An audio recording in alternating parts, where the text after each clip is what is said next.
akan menggali data tentang topik keberadaan dan pemanfaatan dokumen rencana kependudukan tahunan. Apakah Ibu mengetahui bahwa sekolah memiliki dokumen kerja tahunan atau RKT yang berlaku untuk 1 tahun ke depan? Ya, saya mengetahui bahwa sekolah memiliki dokumen RKT yang berlaku untuk 1 tahun ke depan. Menurut Ibu, apa tujuan penyusunan dokumen RKT di sekolah? Sebagai acuan agar seluruh program dan kegiatan sekolah bisa terarah dan sesuai prioritas peningkatan untuk pendidikan. Apakah Ibu pernah dilibatkan dalam proses penyusunan atau pembahasan RKT? Jika iya, dalam bentuk apa keterlibatannya? Ya, pernah berupa keterlibatan dalam rapat kerja guru, di mana guru itu diberikan kesempatan untuk memberikan masukan program. Terus bagaimana cara sekolah mensosialisasikan isi RKT kepada guru dan tenaga pendidikan? Melalui rapat awal tahun ajaran dengan penyampaian ringkasan RKT dan juga menggunakan WA Group. Dan untuk indikator 1 terkait dengan penyusunan RKT didasarkan pada rapat pendidikan dan pendukung lainnya. Apakah Ibu mengetahui bahwa penyusunan RKT sekolah berdasarkan pada rapat pendidikan? Iya, saya mengetahui bahwa RKT disusun berdasarkan rapor pendidikan. Pernahkah Ibu selaku guru dilibatkan dalam pembahasan hasil rapor pendidikan? Pernah melalui rapat guru yang membahas hasil rapor pendidikan. Data apa saja yang menurut Anda menjadi dasar penyusunan program sekolah selain rapor pendidikan? Ada hasil asesmen, evaluasi diri sekolah, dan hasil supervisi.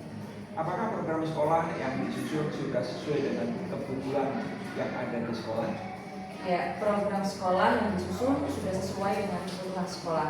Dan untuk poin B, apakah Ibu dilibatkan dalam penyusunan program sekolah? Ya, guru dilibatkan dalam penyusunan program sekolah.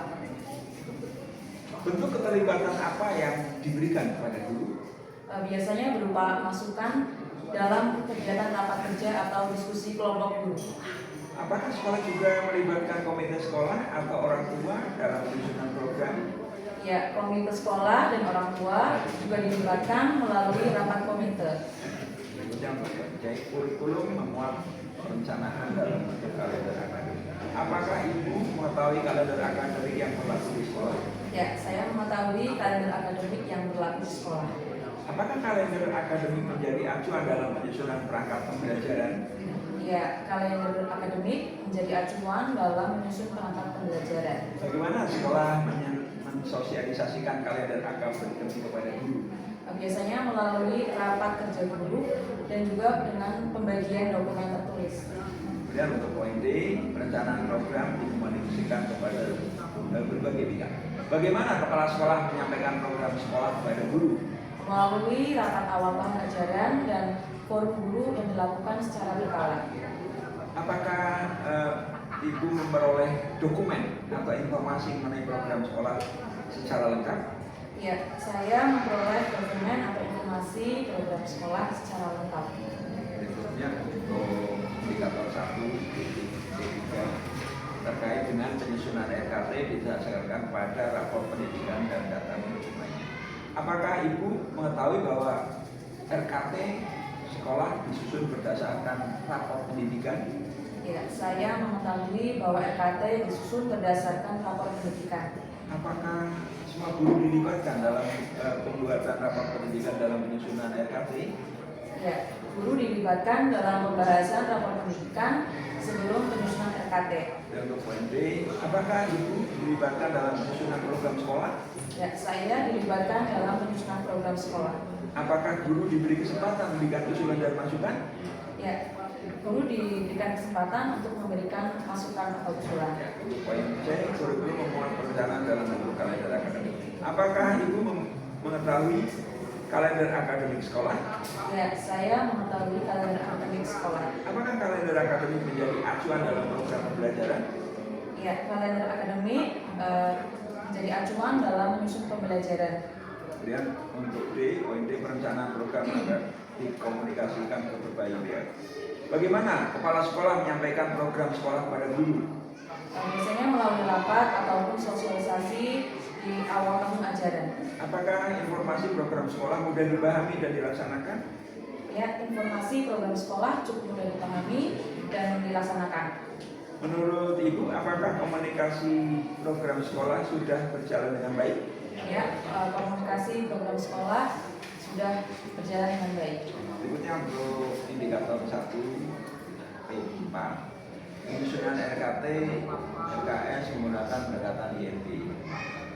Apakah Ibu mengetahui bahwa penyusunan RKT dan RKS menggunakan pendekatan INP? Ya, saya mengetahui bahwa pendekatan INP digunakan dalam penyusunan RKT dan RKS. Apakah guru dilibatkan dalam penyusunan identifikasi kebutuhan dan referensi sekolah? Ya, guru dilibatkan dalam proses identifikasi kebutuhan dan referensi sekolah. Bagaimana Ibu dalam memberikan masukan dalam penyusunan RKT dan RKS? Biasanya melalui forum rapat kerja dan diskusi kelompok kerja guru. Dan poin B, 3 aspek perencanaan program. Apakah program sekolah telah mencakup aspek peningkatan mutu pembelajaran, manajemen sekolah, dan dukungan ekosistem sekolah? Ya, program sekolah telah mencakup ketiga aspek tersebut. Menurut Anda, apakah program-program itu sudah sesuai dengan kebutuhan sekolah? Ya, program-program tersebut sudah sesuai dengan kebutuhan sekolah. Apakah Ibu juga terlibat dalam pelaksanaan program pada ketiga aspek tersebut? Ya, saya terlibat dalam pelaksanaan program pada ketiga aspek tersebut. Ya. Oke, cukup. Terima kasih. Terima kasih dan silakan untuk melanjutkan. Oke.